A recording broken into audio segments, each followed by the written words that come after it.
नमस्कार मित्रांनो, प्राप्त माहितीनुसार महाराष्ट्र राज्य शासकीय सेवेत कार्यरत असणाऱ्या कर्मचाऱ्यांसाठी एक महत्त्वाची बातमी समोर आली आहे.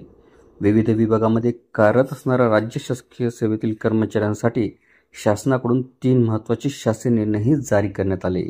गेल्या महिन्याच्या शेवटच्या आठवड्यामध्ये सरकारने हे 3 महत्त्वाचे निर्णय जाहीर केले असून आज आपण हे निर्णय नेमके कोणते आहेत, याचा सरकारी कर्मचाऱ्यांवर काय परिणाम होणार याबाबतची थोडक्यात माहिती जाणून घेण्याचा प्रयत्न करणार आहोत. राज्य सरकारी कर्मचाऱ्यांसाठी 28 ऑक्टोबर 2025 रोजी विविध विभागाकडून 3 महत्त्वपूर्ण शासन निर्णय जारी करण्यात आले. त्यामध्ये पहिला शासन निर्णय आहे जलसंपदा विभागासाठी. ऑक्टोबर महिन्याच्या शेवटच्या आठवड्यामध्ये राज्य शासनाच्या जलसंपदा विभागाने एक महत्त्वाचा शासन निर्णय जारी केला.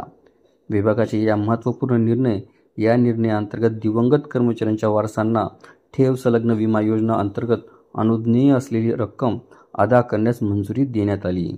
या निर्णयामुळे मयत झालेल्या कर्मचाऱ्यांच्या वारसांना मोठा दिलासा मिळेल अशी आशा आहे.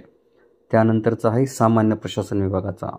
जनगणना 2027ला चालना मिळाली आहे. सामान्य प्रशासन विभागाने 27 ऑक्टोबर 2025 रोजी जारी केलेल्या शासन निर्णयान्वये व्हिडिओला सविस्तर बघण्यासाठी कृपया डिस्क्रिप्शन बॉक्समध्ये दिलेल्या लिंकवर क्लिक करा आणि संपूर्ण व्हिडिओ पाहावा.